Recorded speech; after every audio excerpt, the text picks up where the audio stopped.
Well, because it's such a trendy thing now. Like, oh, I own a rental property. That will be a constant passive income for me when I retire. But the reality is, it's a lot of work, a lot of maintenance. When you turn 70, do you really want to get a call at 3 a.m. say that, hey, the pipe burst, please come in and fix it? I don't want to. And I'm all the way across Pacific Ocean in Shanghai. I don't want to deal with that. We had taken steps to position ourselves as individuals and as a couple to make sure that we could take this step when the opportunity arose. That is something that is absolutely core to this. Welcome to Critical Thinking Required, hosted by LBW. This podcast is intended for free thinkers, entrepreneurs, and knowledge seekers. Join us as we discuss relevant financial topics, explore with guests their financial journeys, and engage with experts in industries such as space, media and entertainment, real estate, and many more. Buckle up and enjoy the ride. Okay, we're starting now. You all ready? Yep. You all ready for this? Y'all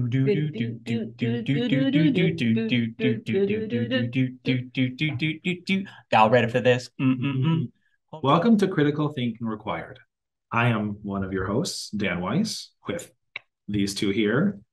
Ying and Nathaniel are joining us as our guests. Not their first time, not their first rodeo. This is a continuation. We're going to get to that.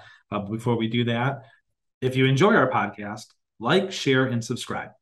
Okay, let's begin. Today, our topic is going back to a conversation we had November 5th of 2021. I think Nathaniel mentioned before this that is season 2, episode 44. Is that right, Nathaniel? Correct. Got it. I think that means it's right. And so we're picking up on a conversation that we've had for them. It's part 2 of their own experience. We often share other people's experiences, and we like to share our own of purchasing a property that they bought a few months back. And when we talked about this last time, they were in the search. We often talk about people in the search, so we use them as an example, and their search is done. So we want to talk about how the rest of that story played out. That's what we're doing today. Sound good, guys? Sounds good. Okay, so let's start out with this. Back in November, Nathaniel clearly said that they did not want to find a condo. It was not the right fit for them. So Nathaniel, can you tell us about the condo you purchased? 2 weeks after he said in the podcast that, yeah, we're done. We're not doing that anymore. We can't find it. First of all, to be clear, I did not say, oh, we're done. No, I didn't say that. No, I just said that circumstances weren't right for us based on what our price range was. However, 2 weeks later, we had, after everything that I said on the first podcast, we had properly positioned ourselves and we found a condo that was within our price range. And in addition, some of the circumstances that had applied on the first podcast were no longer applicable as they had changed. So we stepped up to the plate and we swung hard at a very fat pitch. Daniel, and also, so viewers who don't know us, if you're new to our podcast, these two partners of mine are also married. So before we start a company, there's no sexual harassment in the office.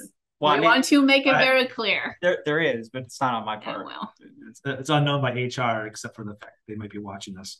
But so just keep in mind that whatever you say, Nathaniel, you two are going home together later on today. So we have 2 bedrooms. So yeah, nonetheless. And why don't you start out telling us a little bit about since the change is directly at you, a little bit about what you two of you were looking at the time, and then we can maybe talk about what changed and then put you at the condo 2 weeks later. Sure. So when nothing really changed from where we actually ultimately bought. We bought in the building that we had originally envisioned. 6 units that we had our eye on the southeast corner of this particular building. And no joke, after that, we recorded this podcast the first time around, the circumstances changed in that we were seeing, between Ying and I, we were seeing higher income coming down the pipeline from business. And the business was doing better, so that we felt very comfortable in the years going forward that even if the worst case were to apply, like if, for example, the majority of the company's revenues are tied to the markets. So even if the markets were to fall, we still felt very comfortable in our stress testing of our situation that we would still be able to afford the payments that would be required to get the condo that we ultimately secured. And talk about that stress testing piece, right? The process to do that. Sure. Because it's something that we walk people through. It's never easy. There's always a lot of there's tears involved. Yeah. Especially when you have buyers that are particular. Most buyers are particular. You should be particular. Some just need a bit more than others.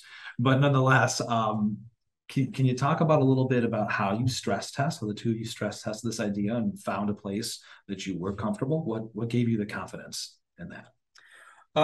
Well, I mean, this wasn't our first rodeo in terms of owning a home. So it was helpful to have had that experience in the past about going through the paperwork and such, being familiar with what we felt comfortable with as a percentage of our total income, how much we could actually afford for a home payment.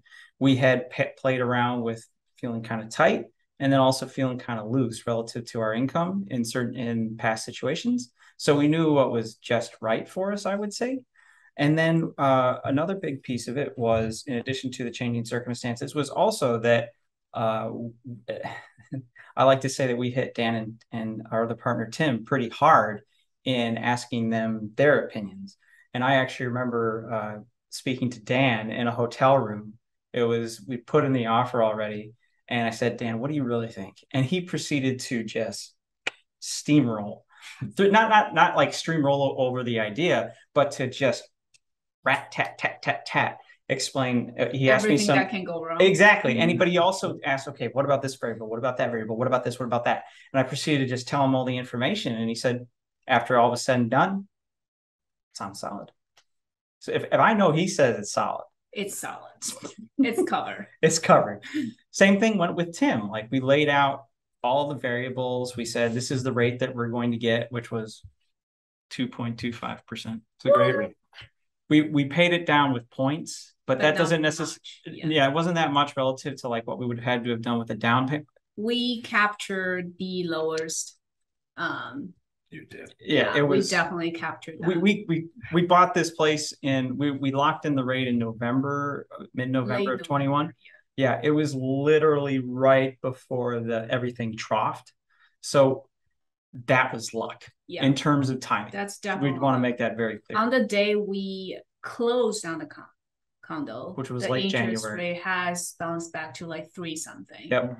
And then you know the rest of the story. Now it's at 5% something. So it's great to have a village to kind of bounce back forth, right? And you also spend some time going through different cash flow scenarios, especially as you mentioned with increased income and where that kind of puts you. Is there anything else you can speak towards that? And then I'd love to actually talk a little bit about the financing components involved here too. Well, if I could roll into both of those actually, because they kind of tied in together. Well, okay, go ahead and do it. So the things that we considered were what type of loan. So do you want to get a conventional loan or do you want to do a VA loan? We decided to try and pursue the VA loan because I'm a veteran. So what goes into a VA loan? So we had the opportunity to go 0% down and not have to worry about PMI, private mortgage insurance, which was fantastic. But that doesn't necessarily mean that everybody should do 0%. 0% made sense for us because we wanted to allocate those funds towards other goals. And we felt comfortable with the higher monthly payment relative to the balance of the prioritization of those goals. So again, it's what worked for us.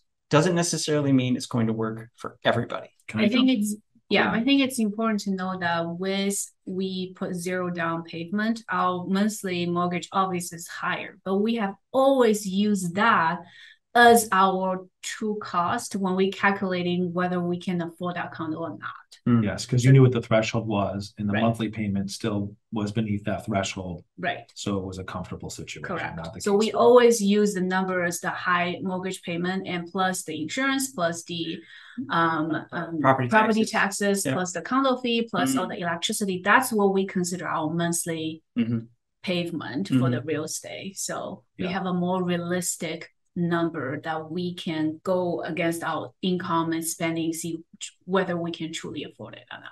Yeah, that's a great point, Ying, because I think that that's like an afterthought because right at first you're just thinking about getting the house, not thinking about keeping the house. So a lot of times it's very enticing to think about, oh, this great interest rate. Oh, I don't need this money and get into the house I want.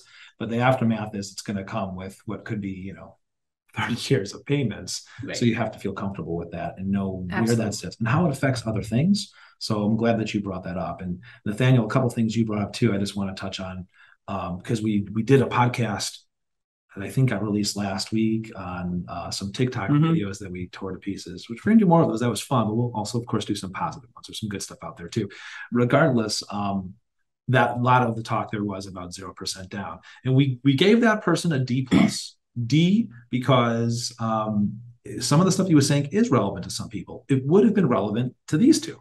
Gave him a plus because he had some good energy. But nonetheless, I think that's really important to understand is that for most of the time, we usually don't recommend a 0% down. It can make sense. It didn't impact the scenario from a cash flow standpoint here negatively, for one. Second of all, Nathaniel mentioned this. It's a question of reallocation. So that money at 2.25% is so cheap that even in times of like rising inflation, they're making money on this loan. So it made sense because of how low that rate was and because of a critical point Nathaniel just said there, which is he took that money and he reinvested it into places that made more sense. A, diversifying him away from this property, which is a big part of their assets. And then also to make a better yield, a better spread, and other things that you can invest in.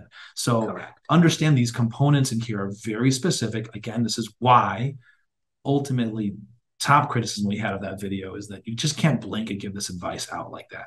Everybody's experience is different. It's important to understand those uniqueness and those factors. Another thing too that you mentioned, I don't want to belabor this topic because we could get deep into it, is you also paid points down. Yes. Points. So this is something that may be available to you where you can pay additional funds in the closing cost process to lower your rate. Again, we like looking at options with points and without points because sometimes it makes sense and sometimes it does not make sense. But if you feel like you're going to be in this house for a long time, as they will, right, Ying? Hopefully. Okay. So as they hopefully will, and the cash was there to do it, it just made sense in their case to do that. It should be explored. It's not a no-brainer. Can we talk a little? So appreciate the financing piece of this and how that goes. Oh, yes. Sorry, there's one more piece I want to go for. So there was some, we talked about on the first podcast, so that it's an emotional roller coaster, this entire process. For us, it was no different. But everybody's reasons are different. So for us in particular, it was a roller coaster for one particular point, which I want to hit on, was that when we first went into this, our goal was a VA loan. But that wasn't a certainty. There was a possibility that we would have had to have taken a conventional loan because the VA loans can be more restrictive. You have to put more work into them to get them. And in our particular case, when it comes to condos, buying a condo with a VA loan, the condominium building has to be on a particular list that is registered with the VA to accept VA loans because there have to be certain restrictions or certain things in place within the condominium's bylaws, or otherwise it can't be placed on this list. So our condo was not on this list when we went to purchase it. So we went in there eyes open, knowing that there was a possibility that we would have been forced to have taken a conventional loan. So this factors into that financing piece where when we were stress testing the situation, there was a possibility that our payment was going to be higher than what we were originally thinking. So we had to take that into consideration and thinking that, okay, worst case, we have to take on this conventional loan. Can we actually afford this? And I'll admit it was close, but it was on the borderline. I think that's why important when you make a big financial decision, which real estate is always one of the biggest financial decision in people's life. You have to be realistic and you have to think about the worst scenario. So the worst scenario is that we don't get VA loan, which means if we get conventional, we have to put 20% down payment to avoid the insurance, and we have to embrace a higher interest rate. We did math for both of those thing happen at the same time, and we still know, even though it's tight, but we can still afford it. That's why we decide to go ahead and place an order. Clarity. Right. Yeah. Can you talk a little bit about, I mean, first of all, if there's more on the emotional side that you went through, because that's the qualitative component is so important in this piece, and it really clouds the financial component to sometimes. I would love to hear more about that. If you've got more you want to share there at this time. And then I also then would like to talk a little bit about some of the expenses that fall after purchase. Because again, people think about that, like painting.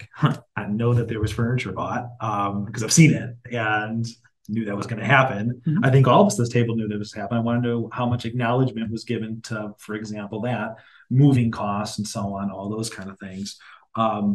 So that might go tie hand in hand. Can you talk a little bit more about the emotions in place here? And then what was the immediate cost? What was the immediate things that had to go into making this feel more like a home? I think the emotional part, I understand that is a big deal for everybody else, not so much for me. I mean, things that was 10 years old, I've been in and out real estate with my mom. I moved 13 different condos before I turned 18. And then I moved more than that after that, because I came to the US. I don't own property in the US. I have to move a lot within the apartment. So like real estate is not exactly the most emotional thing for me, but I do remember, I think this is important because we did multiple financial planning section with Tim, our partner, before we purchased our real estate. I remember crying in those meetings because the number doesn't look as good as I want it to be. So there's definitely emotional to it, but I think it's important for you to understand that during this process, not saying that emotional is not important, but you should have let the numbers speak first. So not let the emotions cloud you. Get the best of you. Correct. It's important to acknowledge them. Correct. But don't let them take control. So yes. So to just give some clarification on my facial expressions. So it's gonna be dangerous. Ying was emotional when we were going through this process, as was I.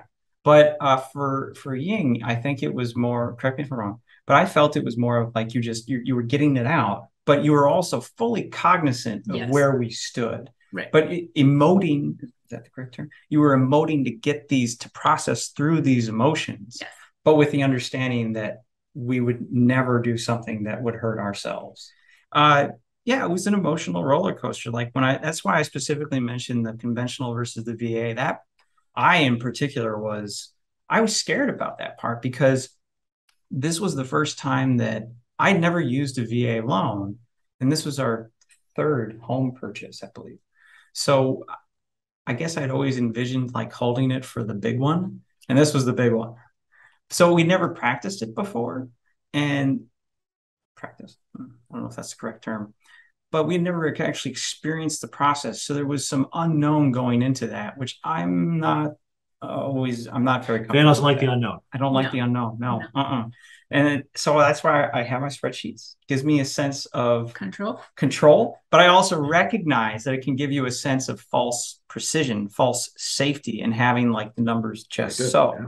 So you got to be cognizant of that, no matter how much you may plan for something. So, and then for the after costs that we experience, that was spreadsheet heavy as well. Yeah. And we were pretty down to what we ultimately set. For sure. Yes. Yeah.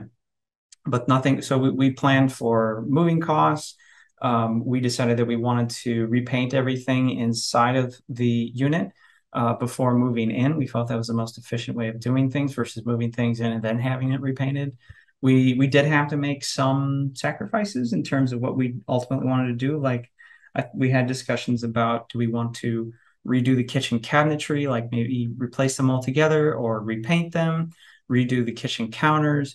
But it ultimately came down to that just was too expensive for us at the time. And we thought, okay, well, we could push that down maybe 5-10 years down the road.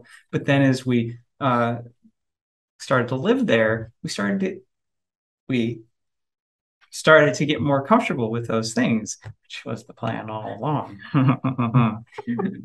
Maybe that might change down the road. I'm sure that'll come to pass, but that's fine because then we'll be on better financial footing where we could probably cash flow that if we wanted to go down that route.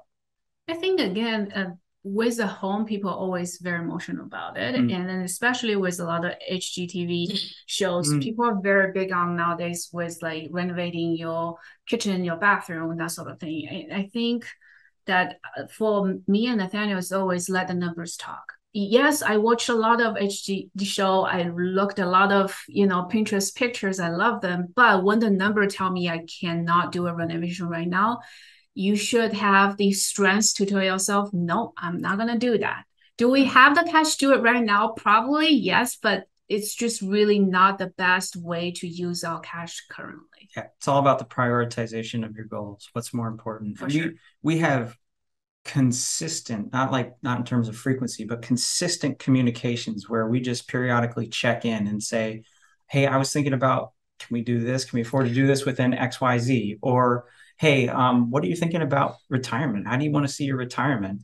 That kind of goes into like, how do we see ourselves living in the next 10, 20, 30 years? These are consistent conversations that we have to see where the other person is at, because people change and that's okay.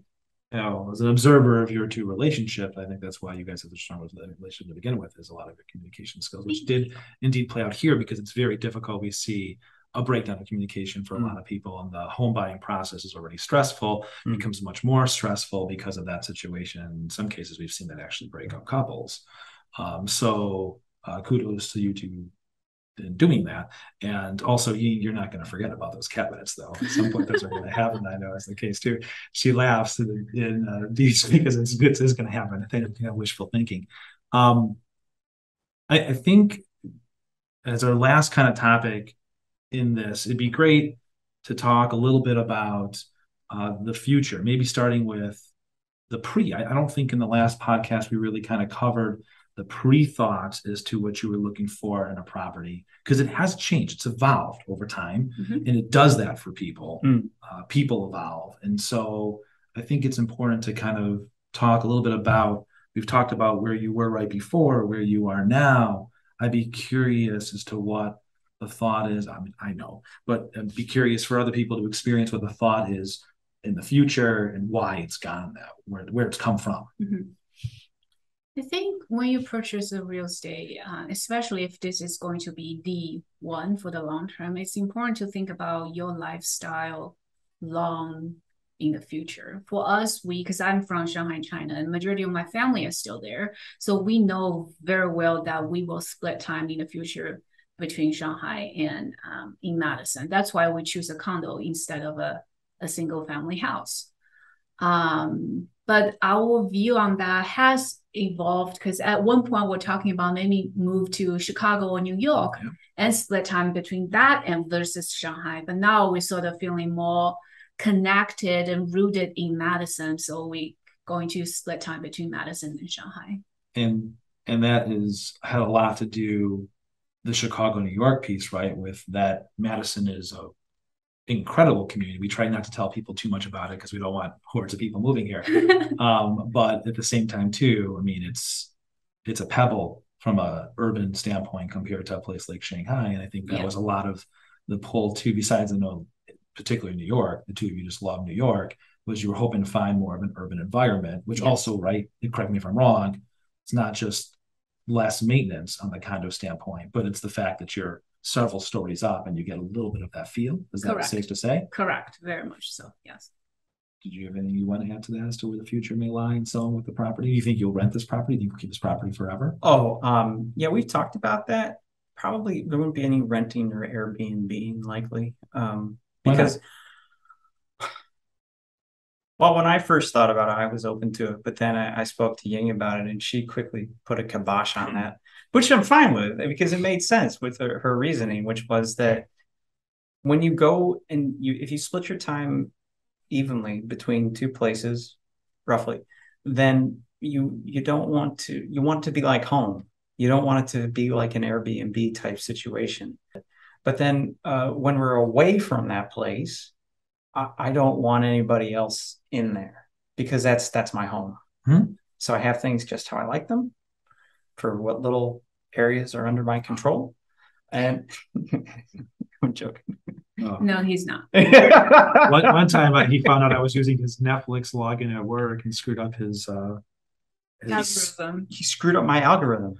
He's not happy. How does anybody else not understand this? I'm getting red behind the ears. That's how upset I was. I think the number one reason for me not want to rent my condo out is that I have experience with my mom to deal with rentals. It is just not, of course, there are always chances you'll get a fantastic, people rent your place, but there's a 50, I would say bigger than 50 chance that you'll get someone's not that good. And it's a lot of work. I think a lot of people, because it's such a trendy thing now, like, oh, I own a rental property. That will be a constant passive income for me when I retire. But the reality is it's a lot of work, a lot of maintenance. When you turn 70, do you really want to get a call at 3 a.m. say that, hey, the pipe burst, please come in and fix it? I don't want to. And I'm all the way across Pacific Ocean in Shanghai. I don't want to deal with that. So when we purchase a condo, again, when Nathaniel do the math, I asked him to consider the fact we will not have rental income coming from that property. We will pay that. Good consideration. Yes. Perhaps we can leave with some lasting thoughts here. And as always, we pass to our guests. So our hosts are our guests, but it's going to work nonetheless. So if the two of you would not mind sharing some first thoughts, and when I mean the two of you, I mean giving you the privilege of going first. I think the number one thing is let the number talk. Express your feeling. Don't bottle it up. Of course, express your feeling with your partners and talk about it. Absolutely. But ultimately, do not let your feeling make that decision. You should let number make the decision whether this makes sense for you or not. And also, don't try to keep up with your friend Jones. The Joneses, yeah. That's right. Which what your lifestyle is going to be is going to lead the decision what kind of property you should get and so on. I just want to touch on a point that I made in the first podcast, which it's a weak argument, but I'm going to give it a go anyways. I made the point that our original square footage that we moved from was about 840 square feet. Mm-hmm. We now live in 2,000 square feet. And I said, it's kind of like a pair of baggy pants, baggy jeans. You grow into them when you buy something that it's too big for you. We did it. We did it. And it's worth it. Is it too much space? Probably. Yeah, it is. But we're growing into it quite nicely. Yeah, it's really nice. But we made this decision.